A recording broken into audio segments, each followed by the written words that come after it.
السلام علیکم۔ یہ میرا صاحب آپ نے بڑا اچھا بیان دیا ہے۔ اس حوالے سے ذرا مزید معلومات میں اضافہ کروں کہ دیکھیے، ہر دور میں لوگ کہیں نہ کہیں اس شرک کے خلاف آواز اٹھاتے ہیں، لیکن ان کی آواز نہیں سنی جاتی ہے، اور جن کے پاس اقتدار ہے، طاقت ہے، وہ اس کے ذمہ دار ہیں۔ لیکن جب مومنوں کے پاس طاقت آئے گی تو وہ اللہ کے رسول صلی اللہ علیہ وآلہ وسلم کی سنت کو نافذ کریں گے انشاءاللہ۔ یہ میں نے کتاب کا ٹائٹل بھی آپ کو دیا ہے۔ یہ میں نے 2000 میرے خیال 13-14 میں پرنٹ کروائی تھی، کالے ٹائٹل کے ساتھ، بلیک ٹائٹل تھا اس وقت۔ ابھی یہ گرین ٹائٹل ہے، یہ اس کا دوسرا ایڈیشن ہے۔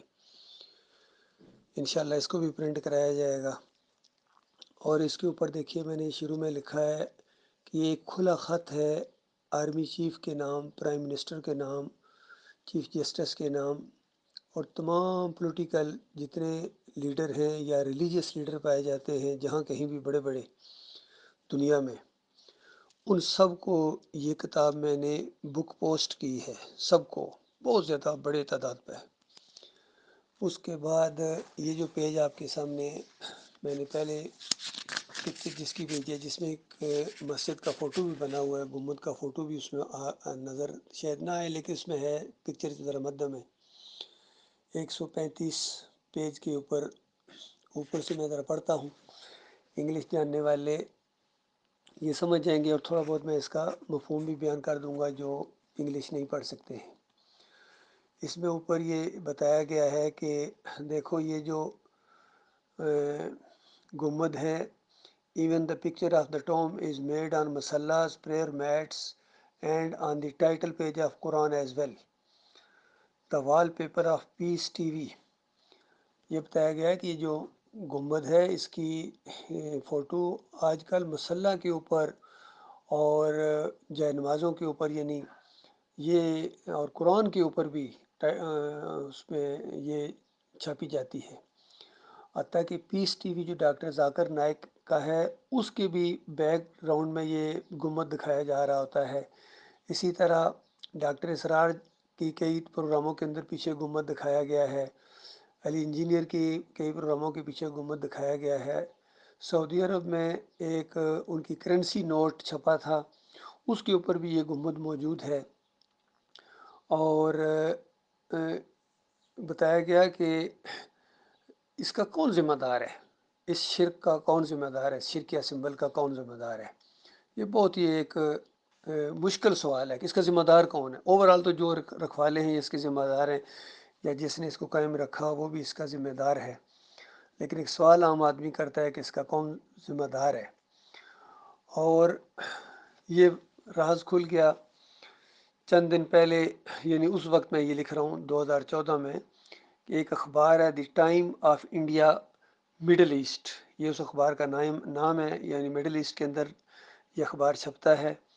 2 سپٹمبر 2014 کی خبر ہے، اور اس خبر کو جوں کا توں اس بک کے اندر چھاپ دیا گیا ہے۔ اور اس کے اندر ایک آرٹیکل ہے، اور کیا نام ہے، کسی کا نام بھی لکھا ہوا ہے، دی انڈیپینڈنٹ سپٹمبر 2 2014 کے اوپر یہ لکھا گیا ہے وہاں۔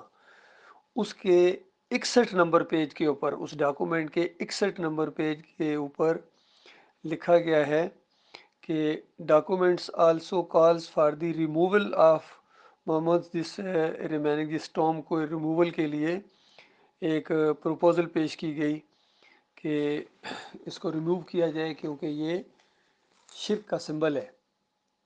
اور اس کے اوپر یعنی جو مقامی انتظامیہ تھی وہاں کی، انہوں نے اس کے اوپر یعنی بحث کرنا شروع کر دی کہ اب یہ اگر ٹام اوپر سے ریموو کر دیا گیا اور مسجد کے اندر جو قبریں ہیں ان کو قبرستان میں شفٹ کر دیا گیا، تو بہت بڑا فتنہ برپا ہو جائے گا اور بہت بڑی افراتفری پھیل جائے گی۔ اور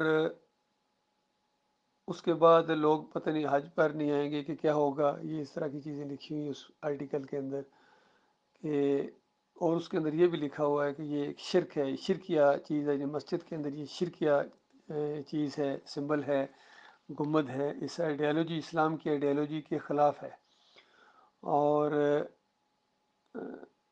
but the only way they can stop people visiting the prophets is to get him out and in the cemetery. یعنی جو لوگ وہاں پوجا پاٹ کر رہے ہیں، اس پوجا پاٹ کو ختم کرنے کے لیے یعنی ان قبروں کو اگر قبرستان میں شفٹ کر دیا جائے، اس نے یہ آرٹیکل میں لکھا.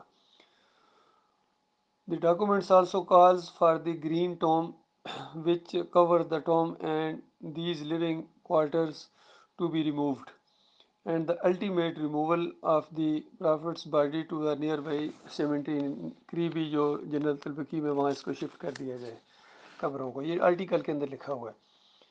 But such is the importance of the mosque to both Sunni and Shia Muslims that doctor Irfan الوی، اندازہ لگائیں یہ کوئی ڈاکٹر عرفان الوی صاحب ہیں شیعہ، انہوں نے بہت زیادہ غصے کا اظہار کیا اور وارننگ دی کہ اگر یہ معاملہ آپ لوگوں نے کیا، یہ ٹوم اوپر سے ہٹایا، تو یعنی افراتفری پھیلائی. یعنی یہ شیعوں نے، اس کا مطلب شیعہ اس کے محافظ ہیں اور وہی سب سے زیادہ اس کو شور کریں گے. دیکھیے یہ سنیوں کے منہ پر گویا ایک تماچا ہے.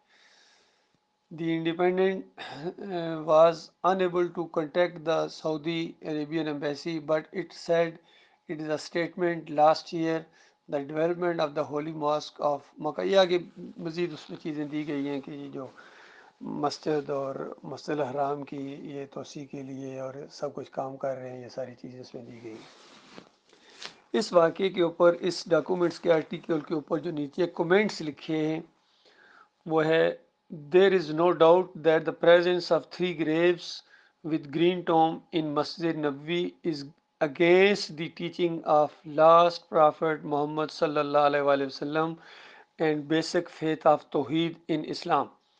کہ مسجد کے اندر 3 قبروں کا ہونا یہ اسلام کے بنیادی عقائد اور محمد صلی اللہ علیہ وسلم کی تعلیمات کے بالکل خلاف ہے. It is considered as the symbol of shirk، اور یہ ایک شرک کی علامت سمجھا جاتا ہے. which is the biggest and unpardonable sin، جو کہ بہت ہی بڑا اور ناقابل معافی جرم ہے، یہ گناہ ہے. یہ نیچے کمنٹس میں لکھا ہوا ہے. بیکاز آف دس ٹوم، اس ٹوم کی وجہ سے majority of Muslims have indulged in شرک، کہ مسلمانوں کی اکثریت شرک میں مبتلا ہو گئی ہے. سم آف دیم بلیوز، ان میں سے کچھ یہ عقیدہ رکھتے ہیں دیٹ وین ہوئی سے اللہم صلی علی محمد، جب ہم اللہم صلی علی محمد کہتے ہیں، Allah returns prophet soul in his grave, Allah تعالیٰ محمد صلی اللہ علیہ وسلم کی روح کو اس قبر کے اندر واپس کر دیتا ہے. And not only he becomes alive, اور نہ صرف وہ زندہ ہو جاتے ہیں، بٹ لسنز، اور سنتے بھی ہیں، اینڈ ریپلائز بیک ٹو، اور واپس جواب بھی دیتے ہیں. یعنی یہ والا شرک مسلمانوں کے اندر آ گیا اس ٹوم کی وجہ سے اور عقیدے کی خرابی کی وجہ سے. They think that prophet is alive in his grave, وہ سمجھتے ہیں کہ پرافٹ صلی اللہ علیہ وسلم اپنی قبر میں زندہ ہیں. And listens to their prayers and صلات، اور ان کی دعاؤں کو وہ سنتے ہیں. دس فیتھ از ٹوٹلی شرک، یہ جو عقیدہ ہے یہ بالکل شرک ہے. اینڈ اگینسٹ توحید، اور توحید کے خلاف ہے. In fact considering all prophets including Muhammad صلی اللہ علیہ وسلم as being alive and listening to their worldly graves is the root cause of shirk. اور یہ بتایا گیا کہ نہ صرف محمد صلی اللہ علیہ وسلم کو بلکہ تمام انبیاء کو قبروں میں زندہ سمجھنا یہ شرک کی جڑ ہے. So it is the duty of Arabs, the rulers Saudi Arabia, تو یہ سعودی عربیہ کے رولرز کی یہ ذمہ داری ہے to remove all types of شرک سمبلس، شرک کی تمام علامات کو ختم کریں، whether people like or not, چاہے لوگ پسند کریں یا نہ کریں. If they are the real custodians of the 2 holy mosques, اگر وہ واقعی دونوں مساجد کے صحیح معنوں میں خادم ہیں تو. And they really want to go to جنہ، اور اگر وہ واقعی جنت میں جانا چاہتے ہیں تو. یعنی یہ بتایا جا رہا کہ اگر شرک کے محافظ بن کے رہیں گے تو جنت نہیں جا سکتے. Those whoever are opposing the above proposal، اور جو بھی اس تجویز کی مخالفت کر رہے ہیں، جس طرح آج کتنے اس کے دیوانے بن کر اٹھے ہیں، جس طرح آپ نے بھی ان کی اشارہ کیا ہے، اصل میں گنبد ان کے دماغوں کے اندر چلا گیا.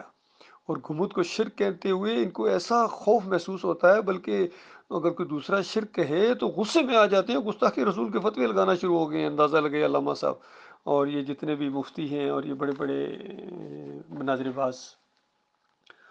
تو یہاں لکھا ہے کہ جو بھی اس کی مخالفت کرتا ہے، یعنی اس کی ریموول کی مخالفت کرتا ہے اور گمت کو قائم رکھنا چاہتا ہے، دے آر انڈلج ان شرک، اور وہ شرک میں مبتلا ہیں، and even do not know the A B C of ایمان خالص، حتیٰ کہ وہ ایمان خالص کی اے بی سی بھی نہیں جانتے اور توحید کی اے بی سی بھی نہیں جانتے۔ Such type of people are even in the majority, اس قسم کے لوگ چاہے جتنی بھی اکثریت میں ہوں، ہیو نو کنسرن ود مسجد الحرام، ان کا مسجد الحرام سے کوئی تعلق نہیں، as it is mentioned verily clearly in Quran سورہ توبہ آیات 17 اینڈ 19، جس طرح سورہ توبہ میں یہ چیز بالکل واضح انداز میں لکھی ہوئی ہے۔ یہ قرآن آیت کا حوالہ بھی انہوں نے دیا ہے، اس کا نیچے ترجمہ بھی ہے، اور یہ سارا مضمون ہے بھائی۔ تو دیکھ لیجئے ان لوگوں پر جو تمام ہیں، اب یہ گمت کے رکھوالے ہوں، چاہے وہاں اصلی ہوں، چاہے یہاں ہمارے پاکستان میں ہوں، یا جو بھی ہوں، گمت کے ساتھ اس طرح عقیدت رکھنا اور پھر اس کو یہ سمجھنا کہ شرک نہیں ہے، اور یہ اگر کوئی ہٹانے کی بات کرے تو وہ غصے میں آ جائیں، یا ہٹانے والوں کو یعنی جو نبی علیہ السلام کی سنت کے اوپر عمل کریں ان کو یہ گستاخ سمجھتے ہیں۔ تو اصل میں اسی وجہ سے ڈاکٹر عثمانی رحمۃ اللہ علیہ نے ہیڈنگ باندھا تھا کہ اولیاء اللہ کے اصل دشمن کون ہیں۔ تو بتایا گیا کہ اولیاء اللہ کے دشمن وہ نہیں ہے جو ان کی سنتوں پر چلتے ہیں، ان کے طریقے پر چلتے ہیں اور ان کو اللہ کے ساتھ شریک نہیں ٹھہراتے ہیں، بلکہ اولیاء اللہ اور انبیاء کے اصل دشمن وہ ہیں جو ان کو پوجتے ہیں۔ یہ جو گمت کے پجاری ہیں، قبروں کے پجاری ہیں، چادریں چڑھانے والے، عرس کرنے والے، گمت بنانے والے، گمت کو قائم رکھنے والے، گمت کو شرک نہ کہنے والے، اصل میں یہ صحیح معنوں میں اولیاء اللہ کے گستاخ ہیں، صالحین کے گستاخ ہیں، اور انبیاء کے گستاخ ہیں، اور نبی صلی اللہ علیہ وآلہ وسلم کے گستاخ ہیں۔ یعنی جو نبی علیہ السلام کو قبر میں زندہ مانے وہ نبی علیہ السلام کا سب سے بڑا گستاخ ہے۔ جو نبی علیہ السلام کے گمت کو شرک نہ کہے، شرک کی علامت نہ کہے، وہ سب سے بڑا نبی علیہ السلام کا گستاخ ہے۔ اور جو قبروں کے اوپر سے یعنی گنبد ہٹانے اور پکی قبروں کو کچی کرنے کو یہ افراتفری سمجھے اور یہ سمجھے کہ بڑا اس سے تو بڑی فساد برپا ہو جائے گا، تو یہ وہی والا فساد یہ کہہ رہے ہیں جو فرعون نے کہا تھا کہ موسیٰ اگر تیری بات مان لی پھر تو مصر میں فساد برپا ہو جائے گا۔ یعنی سارے اگر توحید والے ہو گئے، ایمان خالص ہو گئے، شرک اور کفر مٹا دیا تو فساد برپا ہو جائے گا۔ یہ ہر دور کے کافر اور مشرک کا یہ جو ہوتا ہے اعلامیہ ہوتا ہے۔ اللہ تعالیٰ غور و فکر کرنے کی توفیق عطا فرمائے۔